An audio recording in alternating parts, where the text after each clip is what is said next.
Jason Miller, conselheiro de Donald Trump, fez uma publicação nas redes sociais criticando o presidente Lula. Ele fez referência à fala do petista, criticando a intervenção dos Estados Unidos na Venezuela. Abro aspas, ele disse: Lula, agora todos nós sabemos qual é a sua posição, disse Miller no X, ao compartilhar uma matéria sobre a fala do presidente brasileiro.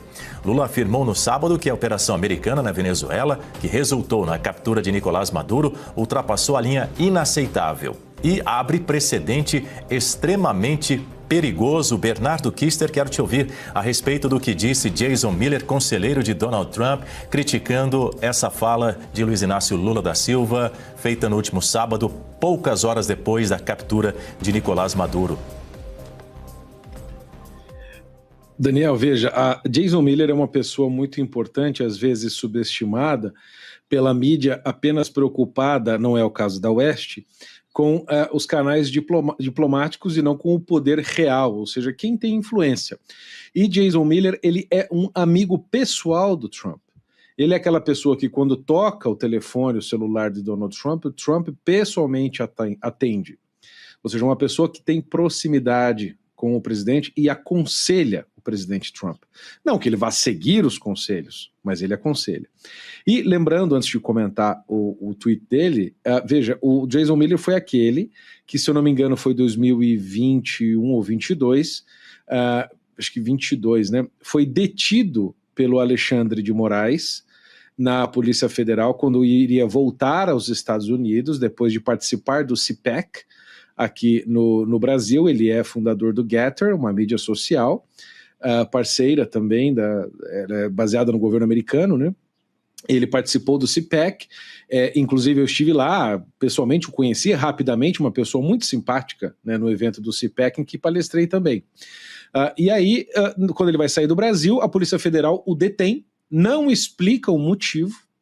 Por quê? A Polícia Federal não tinha ninguém no aeroporto de Guarulhos que sabia falar inglês. Olha, este é o nível. E tiveram que chamar um maleteiro do aeroporto para traduzir o que a Polícia Federal queria perguntar a ele.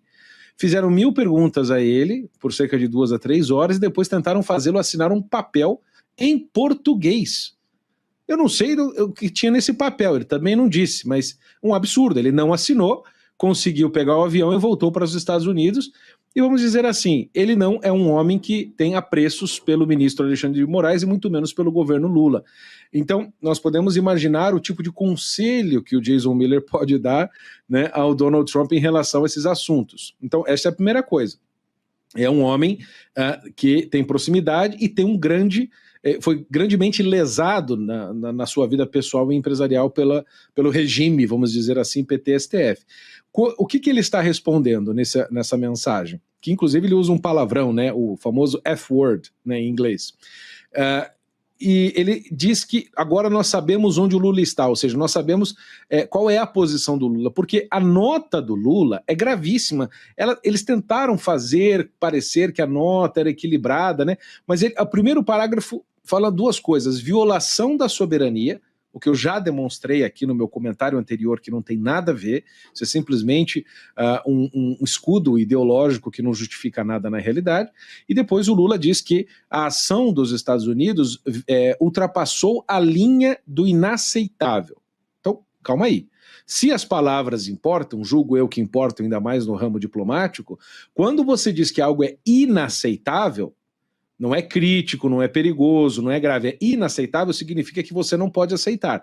Do momento que você não pode aceitar, você terá de tomar medidas para que essa coisa não continue a acontecer. Como, por exemplo, se alguém aqui tenta entrar na minha casa, isso é inaceitável, vou tomar medidas de defesa pessoal.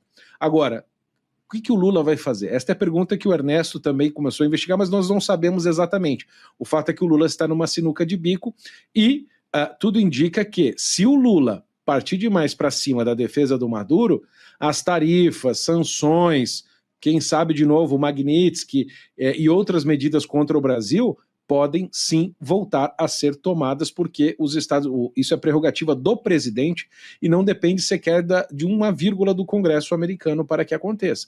Claro que ele não pode fazer isso sem pensar nas implicações políticas, mas isto não está fora do campo de possibilidades e ações, mesmo porque o Marco Rubio, nós sabemos, foi um dos que foi contra a retirada da Magnitsky, a do ministro Alexandre, da sua esposa e do instituto deles. Então, o que o A gente perdeu momentaneamente a conexão com o Bernardo Kister. Enquanto a gente tenta retomar, eu vou ouvir você, Marcelo Rocha Monteiro, a respeito do que disse Jason Miller, o conselheiro de Donald Trump. Fez uma publicação com uma crítica bastante contundente ao que disse Luiz Inácio Lula da Silva horas depois da derrocada de Nicolás Maduro na Venezuela. Lula afirmou no sábado, lembrando que a operação americana na Venezuela, que resultou na captura de Maduro, ultrapassou o que ele chama de linha inaceitável e que vai abrir um precedente extremamente perigoso.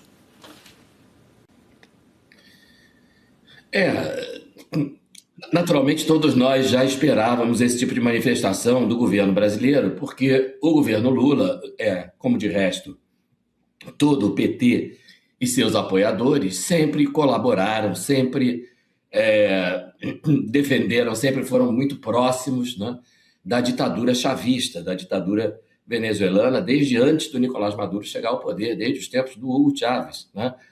Então, apesar da redação da postagem, né, que diz, agora nós já sabemos, Lula, de que lado você está, né? Na verdade, muito antes disso, todos nós já sabíamos, pelo menos nós brasileiros, né?